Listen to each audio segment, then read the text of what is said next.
C'est là la centrale? C'est juste ici sur la droite. Vous êtes déjà venu? Non. Non. Moi non plus. Je découvre. Alors, on a un petit mot laissé pour nous. Radio Panique. Vous pouvez téléphoner à un numéro que je ne citerai pas. Je viendrai ouvrir la porte. C'est parti. Qui téléphone? C'est Je Henri qui compose. téléphone. Ça prend un peu le temps parce que moi la technologie... C'était un 4 ou c'était un 7 le dernier? Ok. Tout commence.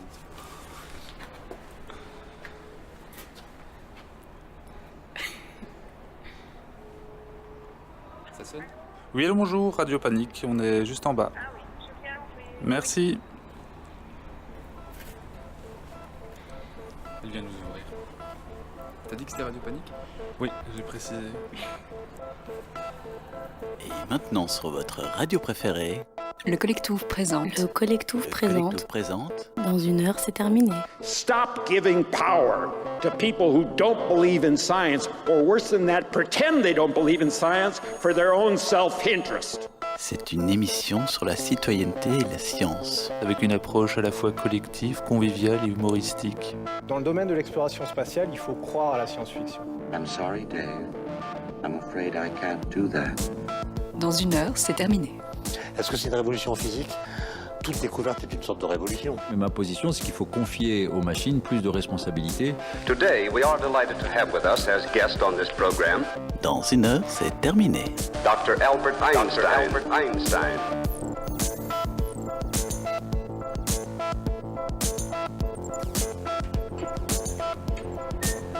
Bonjour. Bonjour. Enchantée, Elisa. Bonjour, Cédric. On va prendre des tabourets en plus parce que C'est donc ici la centrale? c'est aussi la centrale. Et vous êtes? Je suis Karine Foll, la directrice artistique. Bienvenue. Merci. Donc ici, on passe par l'Open Academy. On va prendre des tabourets.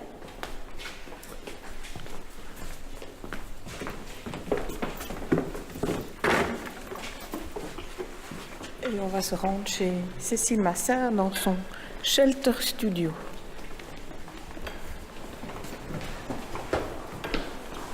Voilà. Bonjour. Salut. Je rentre un truc. Ah, c'est bien, parce que je me disais, Voilà, on y a pensé. est-ce qu'on va s'asseoir sur les petites caisses? Cécile Massard, artiste plasticienne, j'habite Bruxelles. Je travaille sur la problématique des déchets radioactifs et surtout sur la réflexion d'un mode de transmission de la mémoire de ces déchets dans le paysage. Alors, on est dans une pièce qui est pas particulièrement grande et on voit donc les 4 murs qui ont un label chacun. Il y a un mur éducation, un mur industriel, un mur culturel et un mur politique. Et sur chaque mur se trouvent différentes choses accrochées.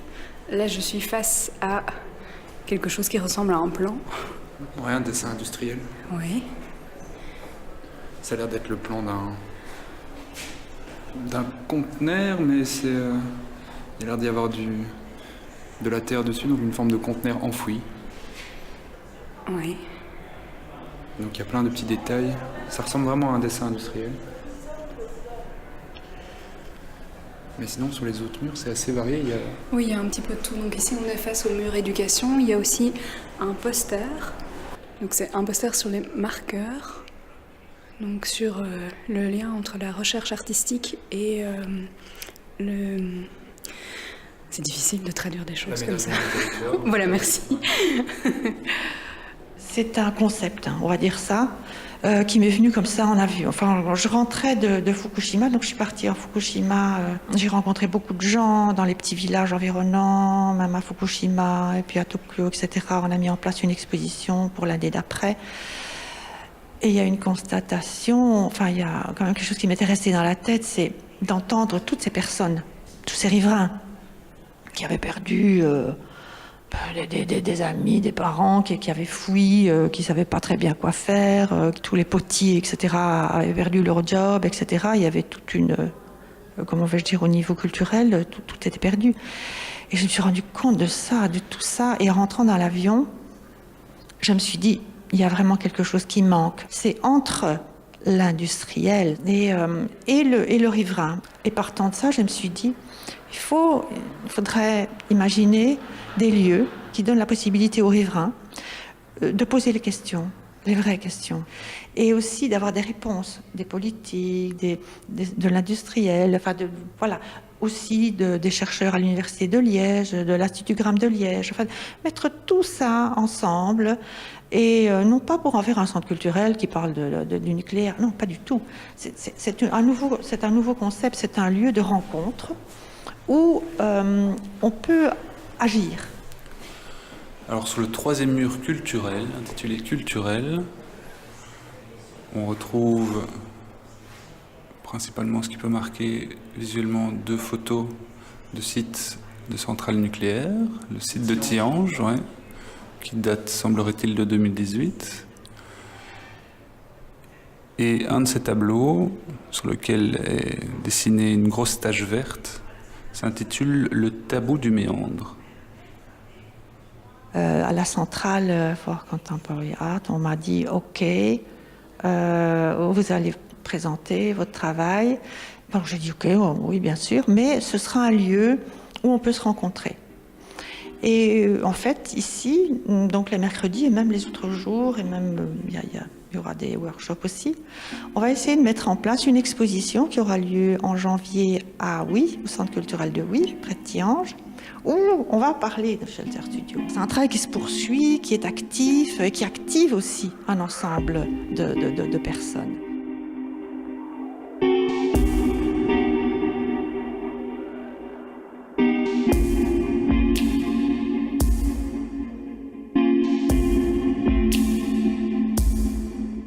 Vous écoutez Dans une heure, c'est terminé. Sur Radio Panique. 105.4.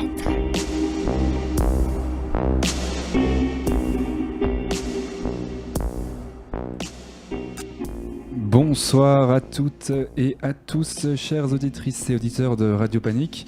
Vous êtes dans une heure, c'est terminé, présenté par le seul groupe qui n'est pas prêt de se fissurer, à savoir le Collectouf. Bonjour le Collectouf. Bonjour Cédric. Alors aussi rare et précieuse que de l'uranium, j'ai en face de moi Elisa. Bonjour Elisa. Mais bonjour Cédric, merci pour ce lancement très élogieux. Tu vas bien ? Ça va, oui. À ma droite, j'ai l'homme à qui le dernier rapport du GIEC a foutu les doules. Bonsoir Henri. Bonsoir Cédric, je t'aime pour tous ces jeux de mots de qualité. Et enfin à la technique, nous avons le noyau dur, un peu du Collectouf. Bonjour Thibaut. Bonsoir. Bonsoir, alors j'espère que vous allez tous bien, je pense que le Collectouf va bien et nous sommes ravis de vous retrouver aujourd'hui pour parler de quelque chose d'assez compliqué. Ça va tourner autour du nucléaire et cette émission a commencé avec, comme vous l'avez entendu, la visite mercredi passé du Shelter Studio. Alors le Shelter Studio, j'y étais avec mes acolytes et c'est un lieu de rencontre et de réflexion autour des déchets radioactifs, sur le fait d'en informer la population actuelle et aussi peut-être d'en informer la population future. Elisa, est-ce que c'est ça ? J'ai bien tout compris ? J'imagine. En tout cas, c'est un endroit qui, au-delà de la démarche artistique, se veut comme un lieu de rencontre et de réflexion. Et donc oui, probablement, la génération future peut en tout cas trouver du sens dans ce qui y est présenté, puisque c'est après tout d'elle qu'on parle, puisqu'on s'inquiète du devenir de cette génération face aux déchets nucléaires notamment. Henri, ça t'avait déjà inquiété le fait que tes petits-enfants soient peut-être pas au courant des déchets radioactifs ? Écoute, de base, moi je suis très inquiet parce que j'étais dans le ventre de ma mère quand Tchernobyl C'est donc ça. Voilà, donc ça peut expliquer certaines choses. Donc effectivement, j'ai en plus une préoccupation personnelle pour les déchets et pour ma future progéniture également. On suppose que vous aussi, chères auditrices et chers auditeurs, et on tâchera d'en parler le mieux possible malgré le fait que ce soit une problématique complexe. Mais d'abord, avant tout, un petit peu de musique avec O2N nucléaire.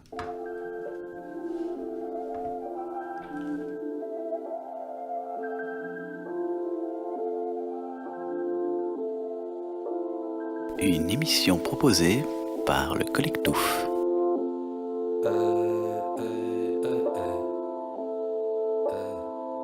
Car tu m'es cher, je ne compte pas, je ne compte plus.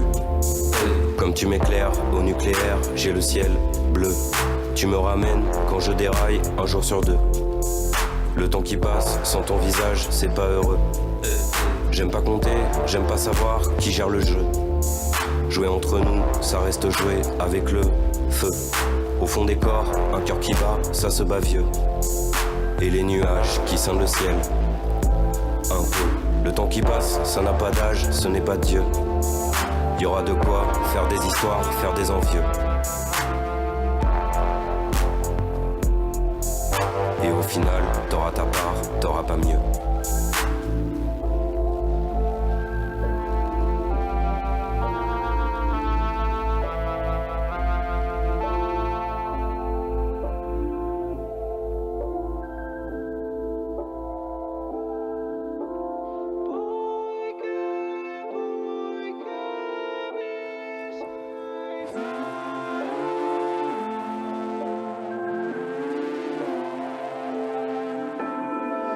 Car tu m'es cher, je ne compte pas, je ne compte plus.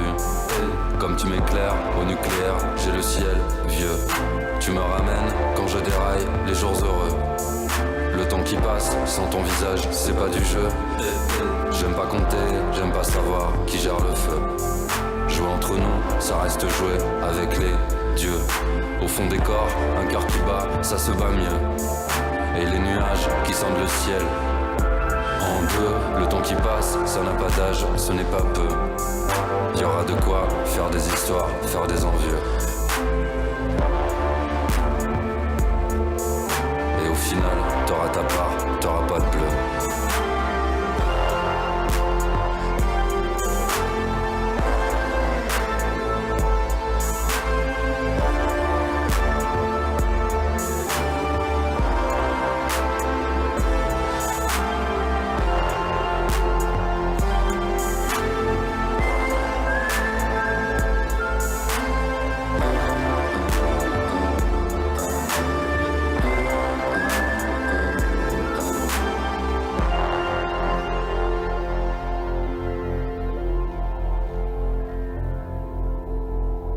Vous écoutez Dans une heure, c'est terminé.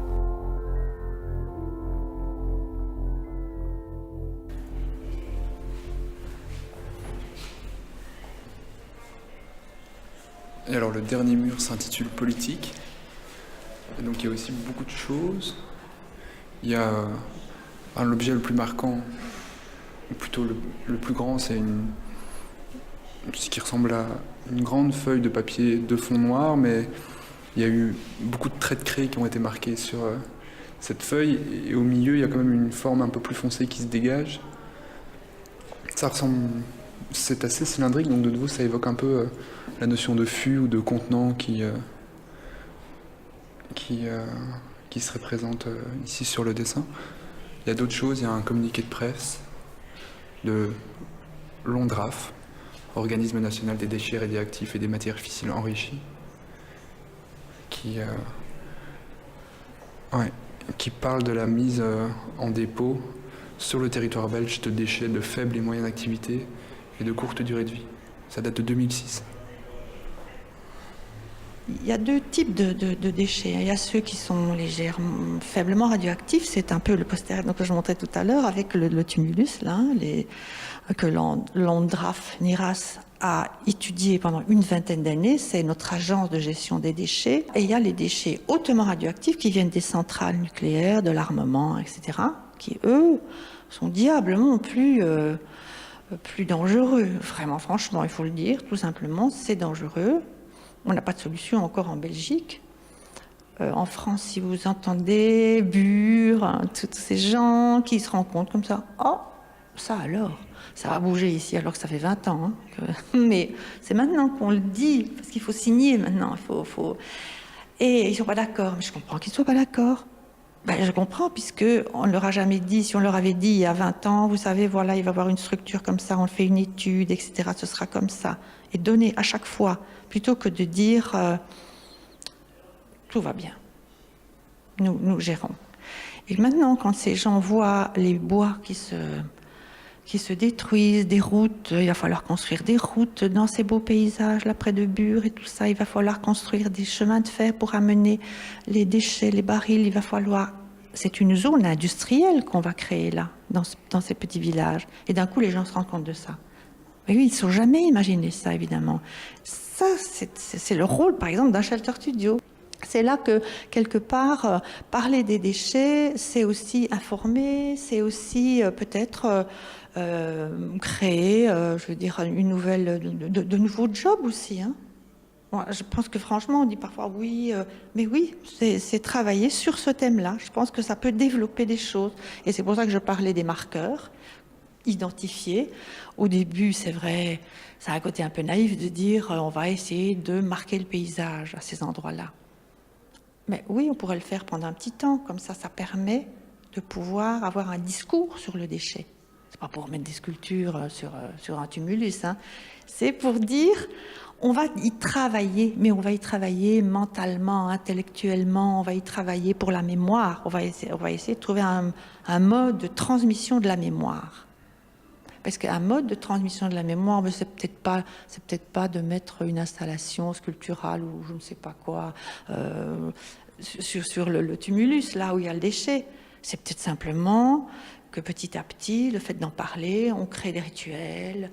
On crée un nouveau type de gardiennage, qui serait des artistes gardiens. C'est pour ça que je parle de tout ça. Vous voyez, il faut imaginer, il faut se mettre à imaginer, même des trucs complètement fous, hein, parce que je pense qu'on ira au-delà de ce qu'on pense maintenant. On ira certainement au-delà. Donc, il ne faut pas avoir peur. Et je pense que l'artiste, pour ça, il peut le faire. Il peut le dire. Il ne va pas perdre son job parce qu'il va raconter des trucs comme ça. Même il peut se faire jeter. Hein. Je pense qu'il faut le dire. Et alors on avance au moins, et puis on a moins peur. Parce que si c'est anxiogène, personne ne bouge. Vous écoutez le Collectouf et dans 1 heure, c'est terminé. Dans 1 heure, c'est terminé. Et maintenant, c'est percutant, c'est vif, c'est éclairant, c'est la chronique linéaire d'Henri. Merci Thibaut, merci beaucoup. Nous ne t'entendons que trop peu dans cette émission, mais il faut que les auditeurs le sachent, sans toi, ils ne sauraient rien. Tu aimes les modestes chroniqueurs que nous sommes et tu sais nous valoriser. C'est ce qui, j'en suis sûr, a animé ta décision de me faire l'honneur de me demander de préparer une chronique sur le thème du nucléaire. Sans doute t'es-tu dit que j'avais le bon profil. En effet, j'ai fait des études en environnement, tu présupposes que je vote écolo, mais en même temps, avec les années, je m'embourgeoise, ma passion pour le thon rouge, la voiture pour les petits trajets, tout ça. Bref, le candidat idéal. Tu as considéré que j'étais la personne la plus pertinente pour rédiger une chronique piquante, acerbe, subtile, presque irrévérencieuse, mais surtout incroyablement drôle sur le sujet du nucléaire. Mais il n'en est rien. Tandis que l'élève que je suis lit dans le regard de son maître de la tristesse et de la déception. C'est vrai. Je rassure nos auditeurs. Bien entendu, j'ai rédigé une chronique sur le thème du nucléaire. Ce préambule de quelques lignes n'était que le prétexte à raccourcir la fameuse chronique en question pour laquelle, je dois l'admettre, j'ai été assez peu inspiré. J'ai déjà gagné 1 minute, cette chronique devant en faire 3, je suis en bonne voie. Par contre, vous serez sans doute déçus, mais elle ne sera ni piquante, ni acerbe, pas très subtile, tout sauf irrévérencieuse et sans doute pas très amusante. Elle sera peut-être, et je l'espère, simplement instructive. Encore 20 secondes, c'est toujours ça de prix. Nous voilà donc presque à la moitié, il est à présent grand temps de se lancer. Une chronique instructive donc, et quel est le meilleur moyen d'apprendre si ce n'est par le jeu ? Je vous ai donc préparé un petit quiz, prétexte également à apporter quelques éléments de réflexion pour la discussion qui va suivre dans l'émission. Nous allons former 2 équipes, les pro-nucléaires et les anti-nucléaires. Pour valider une réponse, je vais faire appel à vos talents de comédien en vous demandant de répondre en défendant votre position avec un brin de mauvaise foi. Exemple, si je vous demande quel est le pourcentage de production nucléaire dans le mix énergétique belge, les pro-nucléaires me diront plus ou moins 50% malheureusement, et c'est bien trop peu, tandis que les anti-nucléaires défendront l'idée que 50% c'est un scandale et que c'est beaucoup trop. 5 questions, 1 point par bonne réponse. Celui ou celle qui remporte la partie a droit à un gros bisou. Vous avez compris ? Création des équipes. Alors, autour de la table, nous avons l'arbitre, Thibaut, et nous avons l'équipe pro-nucléaire, Cédric, et l'équipe anti-nucléaire, Elisa. Chacun d'entre vous a droit à un petit buzzer. Merci de choisir votre son et de le placer devant votre micro quand vous répondez. Thibaut, tu es l'arbitre. Attention. Oui. C'est parti, première question. De quelle année date le plus vieux réacteur nucléaire en Belgique à 5 années près ? Ah, Tu as pris le buzzer le plus long, Cédric. C'est bon, c'est pas grave. On t'écoute, Cédric. Vas-y, Cédric. 1959. J'en ai aucune idée, j'aurais dit avant ça. Mais eh bien, c'est Cédric qui est donc le plus proche.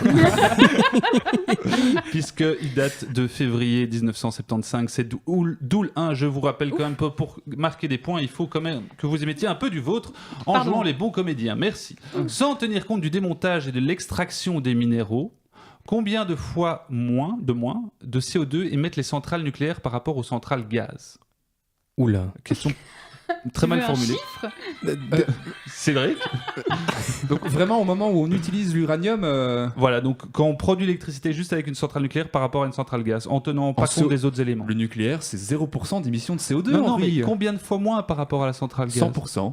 Ok. Le point est annulé, c'était la centrale gaz produit 30 fois plus de CO2 que les centrales nucléaires. Nous sommes toujours à 1-0, encore 3 questions, attention, l'ambiance est à son comble. Oui, c'est tendu. C'est tendu. Pour l'instant, c'est 0-0. Hein.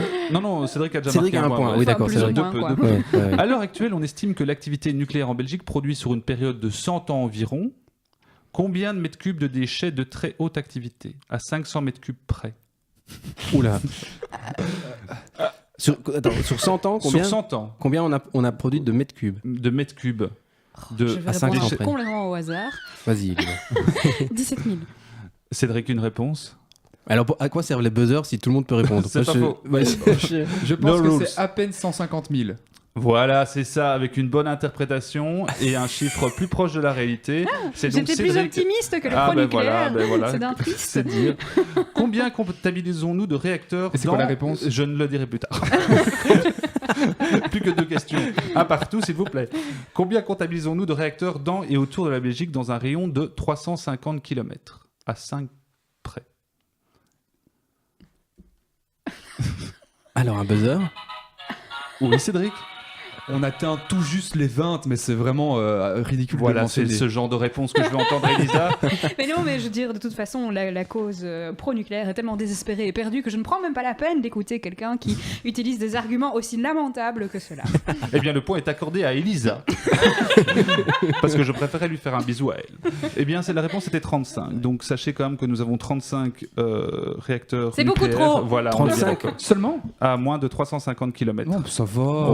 Donc on parle aussi en dehors de la Belgique, alors? On parle également en dehors de la Belgique, okay. Ouais. Donc, quand vous regardez une carte aux frontières allemandes, françaises et des Pays-Bas, c'est assez affligeant, surtout en France, où ils ont vraiment été nous mettre dans nos petits recoins des tout frontières. Chez nous, évidemment. Pas mal de centrales à proximité. Est-ce qu'on peut bénéficier de cette énergie?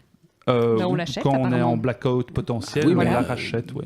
Et même pendant l'année, on achète. Parce qu'on n'a pas assez de centrales chez nous, c'est ça? On y viendra après. On y viendra. Dernière question pour vous départager. Où s'est arrêté le nuage de Tchernobyl? Alors, officiellement ou officieusement? Elisa, on vous écoute. Je pense qu'officiellement, il s'amusait à affirmer que le nuage s'était, comme par magie, arrêté aux frontières des régions par là, quoi. Par là-bas. Par là, on est d'accord. Maintenant, dans les faits, évidemment, les radiations de Tchernobyl ont été enregistrées beaucoup, beaucoup plus loin. Je ne saurais pas dire exactement à quel niveau le nuage s'est arrêté, parce que d'ailleurs, je ne pense pas qu'un nuage radioactif s'arrête à un moment. Mais en tout cas, en Belgique, on a mesuré un énorme impact de l'accident de Tchernobyl sur le taux de radiation enregistré dans l'air. Tout à fait, la réponse de Cédric. C'est faux, en fait, c'était assez extraordinaire, mais le nuage a parfaitement respecté les frontières des pays, et donc, bien élevé comme il s'est arrêté à la frontière des absolument. Pays qui n'avaient pas envie de ce nuage, donc vraiment, la nature est très bien faite sur ce coup-là. Eh bien, c'est Elisa qui a donné la bonne réponse, parce que effectivement, la Belgique a été touchée, et en France, ça a étendu plus ou moins jusqu'en Normandie, c'est dire. Eh bien, voilà, oui, eh bien, donc ça fait donc 2-1 pour l'équipe des antinucléaires. Bravo Elisa. Je te remettrai un gros bisou à la fin de l'émission. Ouais. Oui, merci. Ce sont des choses qu'on ne fait pas en direct, les bisous. Ah bon? Pourtant, c'est très radiophonique. C'est vrai? Bah oui. C'est chaud. Non, et d'ailleurs, pour partager une petite anecdote personnelle, histoire de renforcer mon côté antinucléaire, eh bien, donc, mon papa a été victime d'un cancer dont la cause est en tout cas associée à l'incident de Tchernobyl. Voilà, comme ça, vous savez tout. Mais il va bien, hein, je veux dire, c'est fini, tout, il va très bien. Vous écoutez, dans une heure, c'est terminé. c'est plus compliqué de défendre une ligne pro-nucléaire qui n'est peut-être pas forcément la mienne, mais même si moi pas forcément la mienne, mais ce qui est même si on caricature un petit peu cette question-là en établissant deux teams. Moi, mon avis sur la question, c'est que c'est une question compliquée et je n'en démordrai pas, à savoir que il faut pas être trop manichéen quand on s'intéresse à ce genre de questions, parce qu'il y a clairement des arguments qui vont plutôt dans le sens de l'utilisation du nucléaire comme ressource énergétique et d'autres qui vont totalement à l'encontre de cette utilisation-là, et qu'effectivement, à la fin de la réflexion, il faut prendre une décision, mais c'est ni blanc ni noir, ou alors j'ai vraiment rien compris.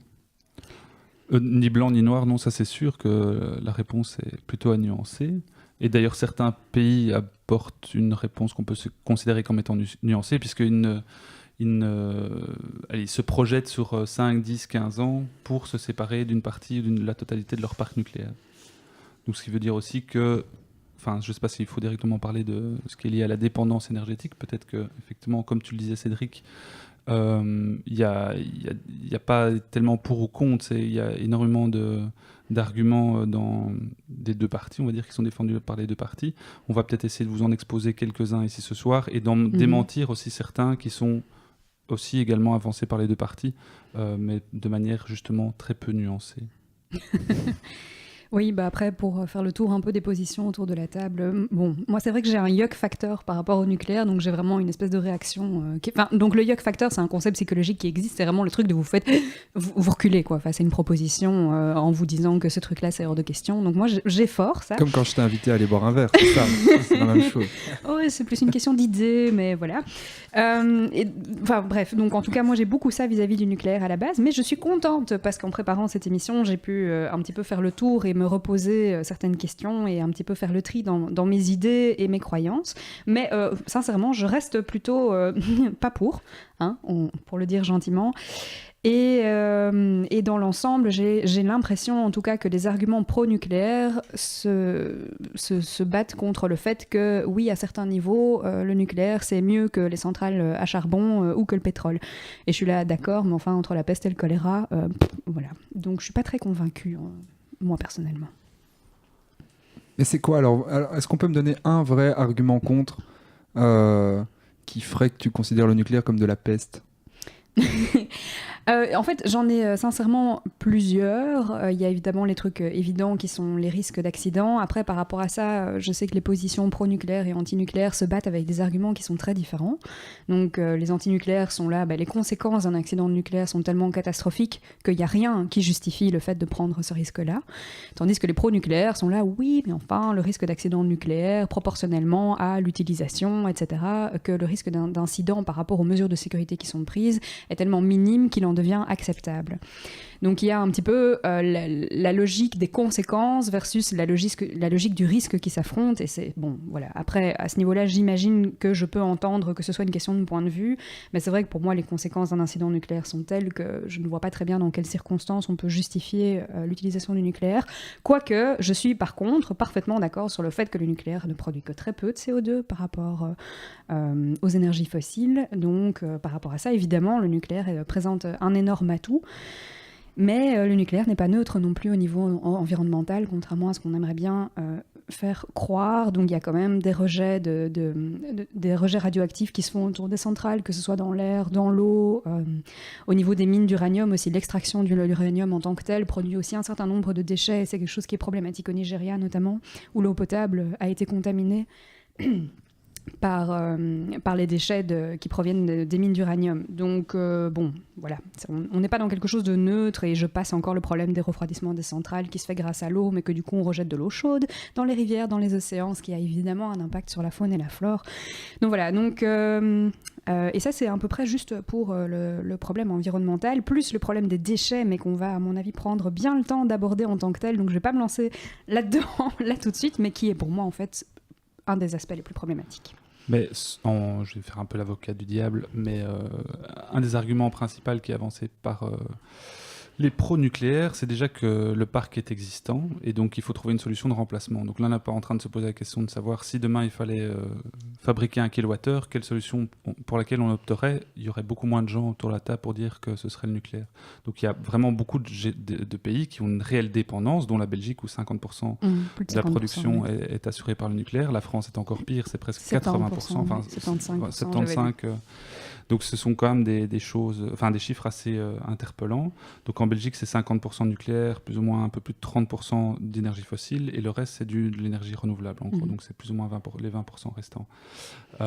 Donc faire le choix de sortir du nucléaire, c'est quelque chose qui peut être envisagé, mais ça nécessite plein de choses. Mais évidemment, trouver un autre moyen de production de cette énergie nucléaire et remplacer complètement la capacité que produit les 7 réacteurs actuellement, même s'ils sont pour la plupart à l'arrêt, on ne va pas se mentir, mais remplacer cette capacité-là par des énergies renouvelables, c'est a priori impossible à court terme. Oui, à ce stade en tout cas. Donc ce serait le remplacer par des énergies fossiles. Et donc c'est là où le nucléaire, son argument principal est de dire en termes d'émissions de CO2, ça ne met rien, mais on est de nouveau dans le même débat qu'une voiture électrique. Effectivement, quand on prend une voiture électrique, quand on roule avec, a priori, ça ne met pas 1 gramme de CO2, sauf que quand on a rechargé sa voiture avant, ça a émis de la pollution potentiellement pour produire cette électricité. Et évidemment, il a fallu fabriquer les batteries et tout ça. Donc on est vraiment toujours dans cette notion d'énergie grise qu'il y a derrière. Et donc de juste pas voir à l'instant T, oui, effectivement, ce qui sort d'une centrale nucléaire, c'est de la vapeur d'eau, c'est pas du CO2, mais il y a beaucoup d'autres impacts derrière. Oui, après, ça c'est la position de la Belgique. Maintenant, quand tu regardes le nombre de pays qui envisagent de construire des nouvelles centrales, la liste est beaucoup plus longue que les pays qui envisagent de ne pas le faire, donc notamment la France. Oui. Donc au niveau mondial, en tout cas, on n'est pas encore, je veux dire, on n'a même pas encore atteint ce débat-là. On est encore en train de se demander si on va continuer à construire des centrales. Donc voilà, mais c'est vrai qu'en Belgique, par contre, il n'est pas question de construire de nouvelles centrales. Ouais. Tout à fait, je te rejoins absolument sur ce point-là. Mais est-ce que l'argument de la pollution au moment de l'extraction tient vraiment, je veux dire, dans le sens où les énergies renouvelables, enfin plutôt les panneaux photovoltaïques sont remplis de matériaux qui sont aussi très difficiles à extraire et qui impliquent une pollution pas possible aussi, parce que c'est aussi dans des pays africains où on va chercher des métaux rares. Donc je veux dire, c'est pas forcément l'apanage du nucléaire d'induire une pollution au moment de l'extraction de la matière première. Non, absolument pas, mais c'est juste que c'est un argument de vente, si j'ose dire, du nucléaire, quoi, par rapport à l'aspect de la pollution, qui en fait est un petit peu... Mais effectivement, j'ai autant à redire sur la manière dont les panneaux solaires sont vendus, où on les présente aussi un peu comme une solution miracle, alors que cette problématique-là existe aussi. Donc oui, ça c'est tout à fait vrai. C'est juste que c'est un argument qui est souvent avancé, en tout cas. Ce qui est aussi avancé comme argument, c'est que les énergies renouvelables, hormis l'hydraulique, sont des énergies qui ne sont pas des énergies permanentes. Donc c'est des énergies qui fluctuent dans l'année aussi. Donc en fonction de l'ensoleillement, des marées, du vent évidemment. Et donc ça rend cette énergie plus difficile à gérer puisqu'elle n'est pas facilement stockable. L'énergie hydraulique, par définition, elle est stockable parce que quand on a besoin d'énergie, on libère ce qu'il faut libérer. Mais pour les autres énergies renouvelables, c'est beaucoup plus dur à gérer. Mais moi, ce que j'avais compris aussi, c'est... je pense que ça rejoint un peu ce que tu disais, Henri, c'est très compliqué actuellement de remplacer ce qu'apporte le nucléaire par d'autres sources énergétiques. Et ça risque de le rester au point qu'il faut vraiment qu'il y ait aussi une baisse de la consommation en électricité des sociétés, et que sans cette baisse-là, c'est juste pas possible de réussir à combler tous nos besoins. Ben là, il y a la notion de consommation et d'efficacité qui intervient. Donc effectivement, il faut que nous, tous, en tant que citoyens, et industrie, secteur public et autres, on soit en capacité vraiment de faire des efforts sur notre consommation et d'être attentifs à ça. Et un autre volet où nous, en tant que citoyens, on a un peu moins de marge de manœuvre, c'est tout ce qui est lié à l'efficacité énergétique. Donc même si ça peut de nouveau faire débat, mais c'est pour prendre l'exemple très simple de se dire on remplace une ampoule incandescente par une ampoule LED qui consomme 10 fois moins. Après, il y a d'autres impacts sur les ampoules LED, c'est pas non plus la panacée. Mais donc, voilà, il y a beaucoup d'améliorations en termes d'efficacité énergétique sur dans beaucoup de domaines au niveau du quotidien. Et donc, c'est aussi vers ce vers quoi on va. Et qui est indissociable de... Indissociable T'as perdu la fin de la phrase. Mais donc qui est indissociable. Et toi, Thibaut, tu as une centrale nucléaire dans ton jardin ? Oui, j'en ai même 2. Parce que la première s'est fissurée. Et donc j'en ai mis une elle est un peu mieux. Elle est un peu mieux que la première, celle que j'ai mis. Non, mais par contre, moi, je n'y connais rien, hein, j'avoue. Et je suis content que quelqu'un comme Cécile Massart, en fait, ose créer des lieux où on peut se rencontrer, on peut en discuter. Parce qu'en fait, on est nombreux à ne rien comprendre, je pense. Ou à comprendre les bases et avoir tous un petit avis. Mais moi, j'ai été agréablement surpris d'entrer dans ce Shelter Studio qui est situé à la Centrale. Simplement parce que ça fait du bien de se poser autour d'une table et de regarder tout le monde et dire tiens, qu'est-ce que vous connaissez ? Qu'est-ce que moi je connais ? Qu'est-ce qu'on fait de ça ?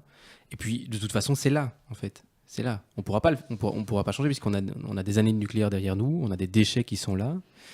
Et il va falloir, en fait, transmettre ça à nos générations. Transmettre où les déchets seront stockés, transmettre les zones qui seront infestées. Qui dans 20 ans, est-ce qu'on dira à nos enfants ne va pas dans cette région-là du Japon parce que tu sais, il y a 25 ans, ça a pété et il reste peut-être encore des choses. Enfin voilà, en tout cas, moi, j'ai été vraiment pris par la démarche de Cécile Massart et de son expérience. Je ne sais pas si vous voulez écouter son expérience du Japon, justement, ou aborder une autre question d'abord. Qu'est-ce que vous voulez faire, les amis ? C'est la démocratie. On peut partir pour le Japon. Et on parle des déchets après, alors ? On parle des déchets, parce qu'il est de toute façon question de déchets dans son expérience. Eh bien, du parfait. Japon. Ça fera une introduction parfaite. Quand je suis repartie au Japon, il y avait des déchets partout. 4 ans après, il y avait encore des déchets sur les parkings, là où les gens font leurs courses. Il y avait des déchets près des écoles, parce que les parents et les instituteurs avaient désherbé eux-mêmes et avaient mis dans des sacs un peu plus loin. On avait mis de la pelouse artificielle. Donc, il n'y a que des rubans roses, parce qu'en fait, quand ça s'est passé, pour que les gens n'aillent pas dans certains buissons, vous savez, aller un peu plus loin dans la nature, etc. Ils ne savaient pas comment communiquer, comment dire aux gens, n'allez pas là, c'est pas décontaminé, on n'aura pas le temps de décontaminer, voilà. 4 ans après, c'était toujours là, plein de rubans roses partout. Je me dis, mais des rubans roses, quelle idée, quoi. Il faudrait au Japon pour voir ça. Et en fait, c'est parce que, voilà, quand c'est arrivé, dans l'urgence, on a demandé dans une des communes, vous savez, là où on fait les fêtes, ah non, vous n'avez pas des rubans. Et puis il y avait un stock de rubans roses. Et bien on a mis des rubans roses. Et j'ai mis du temps à comprendre pourquoi c'était rose. Personne ne pouvait me répondre, évidemment, parce que moi je croyais que c'était d'une couleur et un code. Pas du tout. C'est parce que dans l'urgence, on pense qu'on a.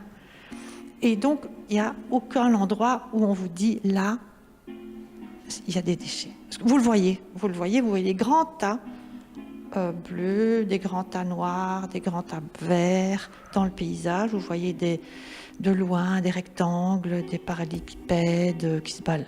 C'est plein de déchets partout. Alors maintenant, ce qui est pire, c'est que quand je suis repartie, j'avais un compteur Gégère, donc je prenais les bus. Hein. Bon. J'avais un compteur Gégère et on passait dans des routes qui traversaient des petits villages et on voyait des grues occupées d'enlever une petite couche légère de terre, d'herbe, vous voyez, dans des terrains. On y mettait les déchets et on remettait simplement la couche comme ça dessus. Moi, j'étais là et on entendait le compteur Gégère qui grimpait. Je dis, mais enfin, mais c'est pas croyable, ils sont vraiment costauds, ces déchets. On me dit, oui, mais bon, il va y avoir les Jeux Olympiques. Alors, tous les villages où il y a encore des terrains comme ça, un peu, on a acheté et on met. Comme ça, on ne voit rien.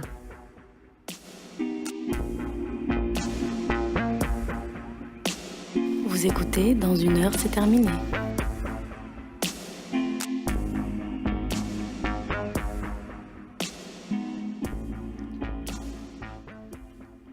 On est toujours sur Radio Panique 105.4. C'est le collectif. Dans 1 heure, c'est terminé.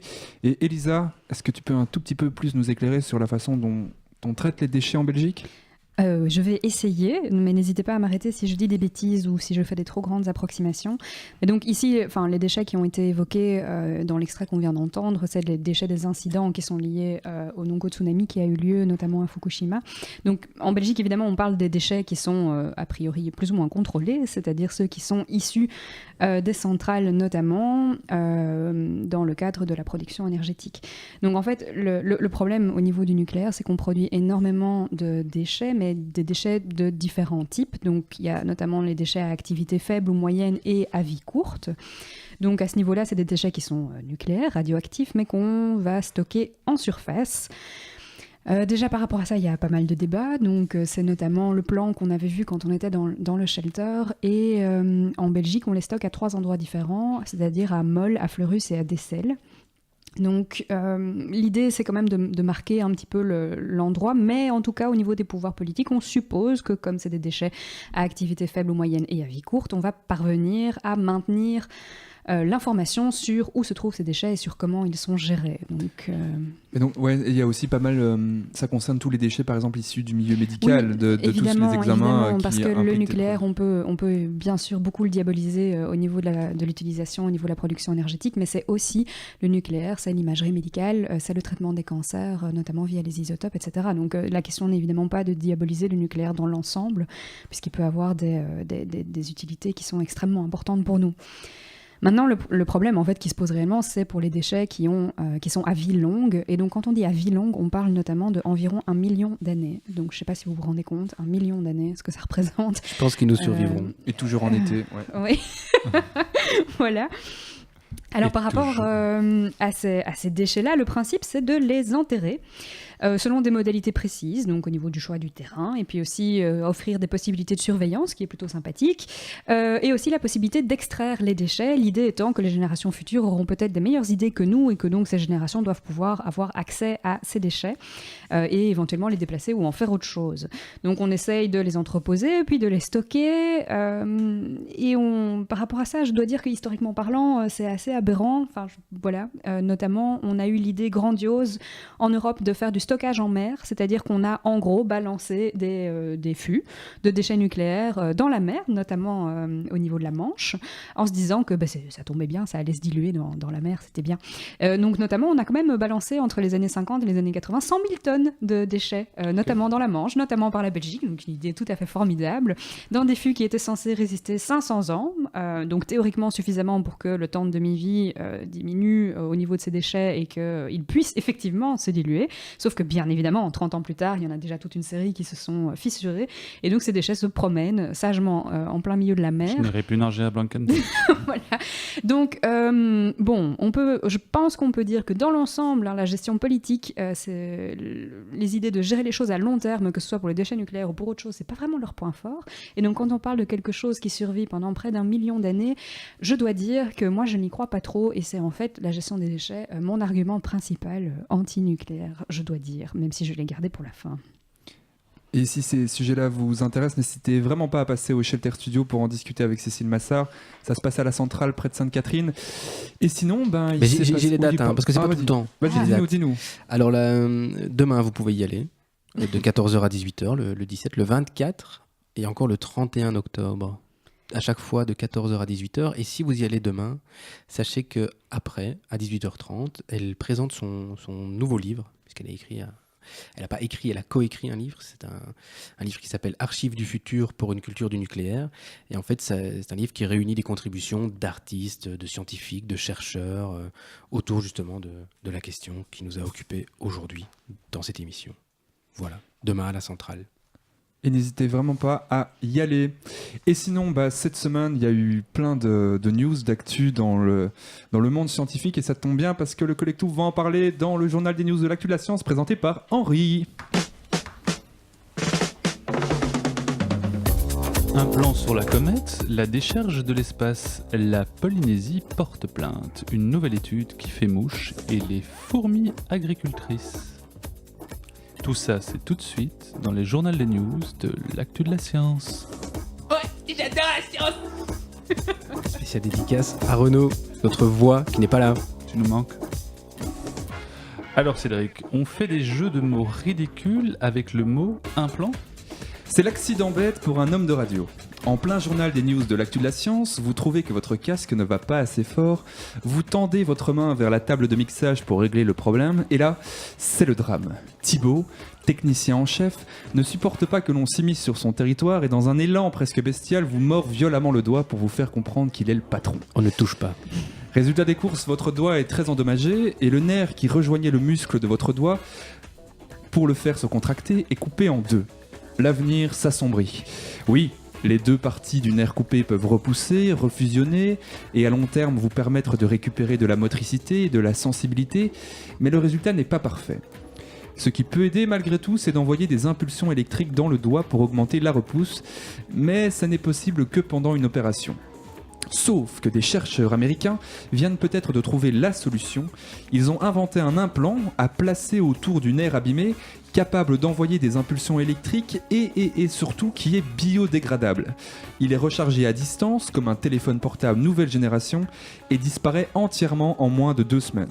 Les tests sur le rat ont bien fonctionné et ce nouveau type de traitement qui relève de la bioélectronique pourrait un jour complètement remplacer les traitements médicamenteux pour de nombreuses pathologies. Elisa, que se passe-t-il dans l'espace ? Eh bien, je vous parle encore de déchets. Je ne m'en étais pas rendu compte en préparant ma news, mais voilà, l'être humain a décidément tendance à marquer ses territoires avec abondance de déchets et malheureusement, l'espace ne fait pas exception. En fait, je ne sais pas si vous le savez, mais l'orbite de la Terre est pleine de déchets, que ce soit des anciens satellites ou des morceaux tombés par-ci par-là pendant différentes missions. Alors, au-delà du fait que c'est assez désespérant sur le principe, en fait, c'est aussi dangereux pour les futures missions et les futurs satellites qui devront zigzaguer entre les débris et risquer de provoquer une collision qui pourrait en fait très sérieusement déclencher une avalanche de déchets. Alors pour ça, une solution possible vient d'être testée en laboratoire, un satellite à plasma tueur. Ça sonne assez Terminator et assez sexy, et en fait le principe de ce satellite, c'est qu'il devra envoyer 2 jets de plasma, un en direction du déchet et un autre dans la direction strictement opposée pour éviter de se retrouver catapulté par la puissance de son propre jet. Et en fait, le déchet touché... Ouais, ça m'arrive souvent.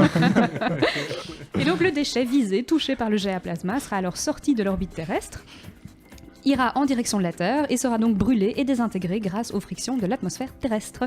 Le satellite en question fonctionnerait à l'énergie solaire et au gaz xénon. Merci Lisa, désolé pour ces gros rires de beaufs que nous sommes. Thibaut, la Polynésie porte plainte. Et oui, je trouvais que c'était à propos dans cette émission puisque le dirigeant indépendantiste polynésien Oscar Temaru a annoncé mardi passé avoir porté plainte contre la France devant la Cour pénale internationale. Pourquoi, me direz-vous ?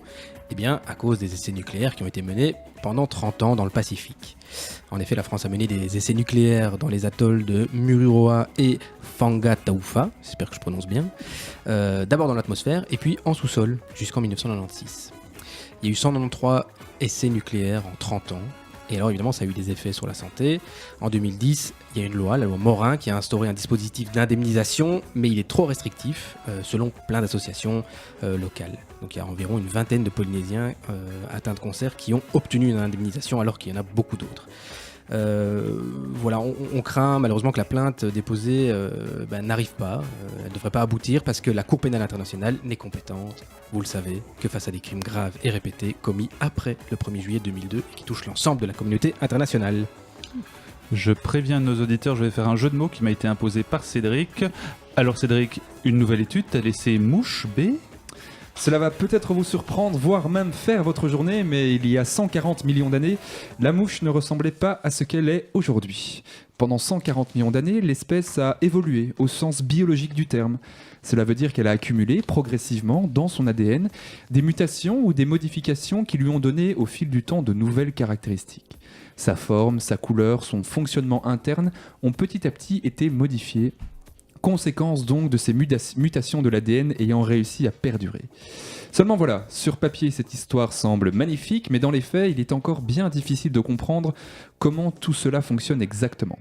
Par quel mécanisme des mutations de l'ADN peuvent-elles faire évoluer une espèce ? Pour répondre à cette question, des chercheurs de l'université de New York et de Chicago ont réussi à créer une mouche dont l'ADN est proche de celui de la mouche qui vivait il y a 140 millions d'années. Ils ont réussi à recréer partiellement la mouche ancêtre de celle qui vit aujourd'hui.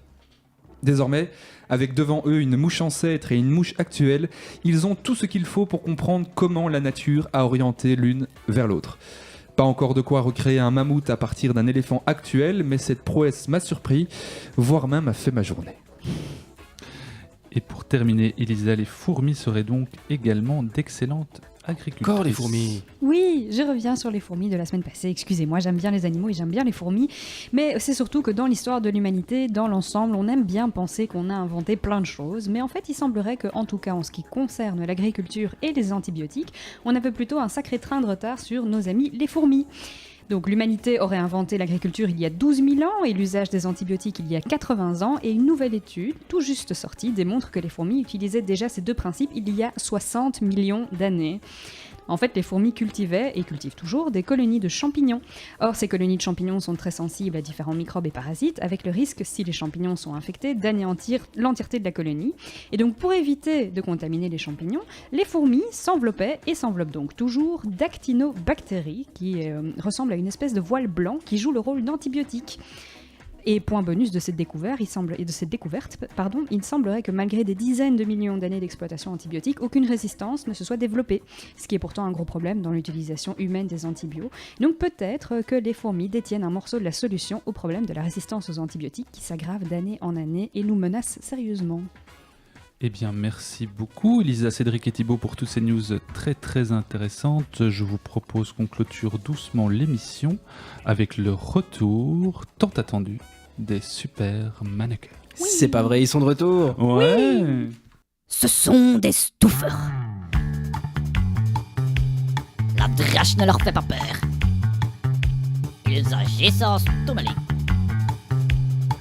Ce sont les super mannequins. Super mannequin. Super méga chouette. Oui, super. Vous avez le courrier d'aujourd'hui? Oui, tenez, le journal et une carte postale de super bourgmestre. Cher super mannequin. Ici, il fait beau, il fait chaud et tout se passe bien sur mon nouveau yacht. Professeur Duvel et moi profitons de nos vacances et bientôt nous accosterons en Russie pour une escale de plusieurs jours. Oh non! Oh non! Que se passe-t-il, super? Vous avez lu la presse ce matin, super Tal? Non. Le dernier rhinocéros blanc est mort. La disparition de toutes ces espèces m'inquiète. Et super militant qui est absente, elle saurait quoi faire. Excellente idée, super mule. Réunissons un mâle et une femelle de chaque espèce animale en voie de disparition et plaçons-les sous la surveillance des super mannequins. Ainsi, nous sauverons la faune animale de toute forme d'extinction. Partez sur le champ! Super mule, vous voilà déjà. Quelle ménagerie! Félicitations! Et où allons-nous loger tout ce petit monde? Réquisitionnons le yacht de Super Bourgmestre. Bonne idée, mais comment transporter tous ces animaux dans son bateau? Professeur Duvel nous a laissé son tout nouveau télétransporteur. J'imagine que si je le règle sur Super Bourgmestre, il nous transportera jusqu'à lui.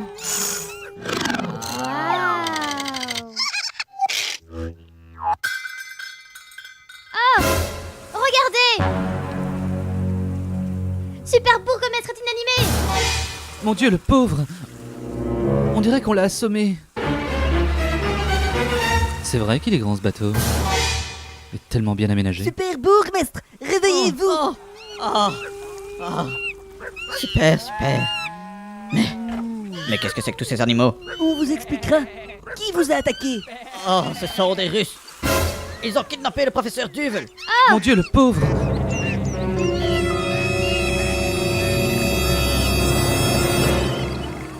Super méga chouette! Logez tous ces couples d'animaux dans les cabines! Super mule!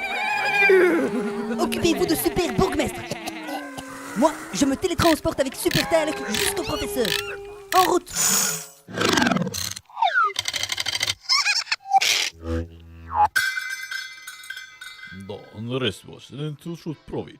Super Talc, cachez-vous! Cachez-vous! Derrière les bidons! Mais oui, Super Talc, derrière les bidons! Vous comprenez ce qu'ils disent? Attendez! Non! Ils ont forcé professeur Duvel à inventer un poison complètement indétectable. Ils disent que le KGB en a marre de se faire repérer à chaque fois qu'ils éliminent un ancien espion. Le poison doit être dans ces bidons alors. Il faudrait préalablement parvenir à les ramener sur le bateau avec le professeur Duvel. Alors Super Talc, faites-vous passer pour un des leurs. Tentez de vous approcher du professeur Duvel et des bidons de poison. J'enclencherai alors le télétransporteur et nous retournerons dans le bateau. Moi pouvoir joindre à vous. Привет, друзья. Je être agent du KGB. Professeur Duvel, Professeur Duvel, approchez-vous de moi. Nous partons.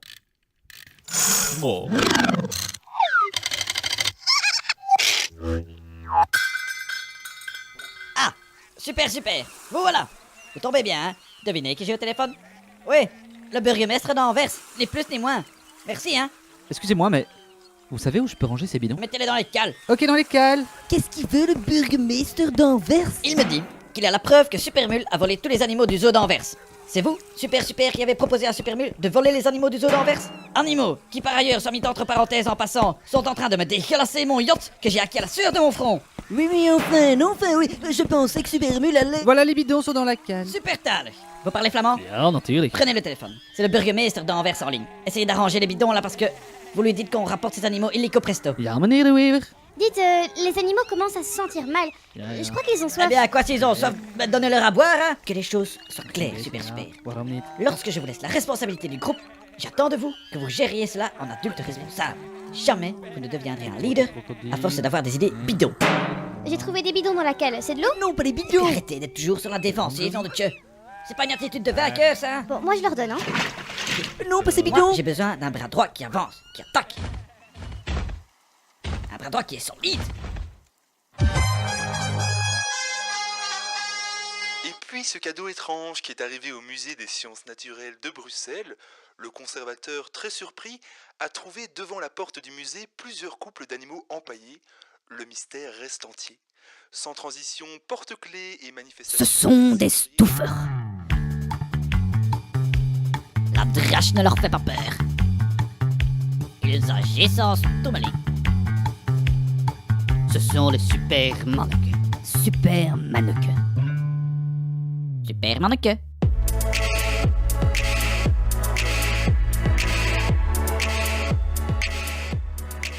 Et voilà, notre émission touche maintenant à sa fin. Merci à tous de nous avoir suivis. Merci à tous d'avoir été présents en studio. On se retrouve dans 3 semaines pour un thème encore complètement inconnu, je crois. On avait peut-être parlé des intestins. Oui, mais peut-être c'est pas les sûr. intestins. Peut-être qu'on va parler caca dans 3 semaines. Ça peut valoir la peine. N'oubliez pas de nous rejoindre également sur notre page Facebook pour retrouver nos podcasts. Pour rappel, Collectouf s'écrit K-O-2-L-E-K-T-O-E-F. Merci beaucoup à Radio Panique, bien sûr. Merci au Xara ASBL, à la Fédération Wallonie-Bruxelles. Et merci à l'équipe de la Central for Contemporary Arts et à l'artiste Cécile Massard. À bientôt. Merci beaucoup. Ciao. À bientôt.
Alors si même en interne les gens écoutent pas le podcast, on va pas s'étonner que personne ne l'écoute cette émission, hein?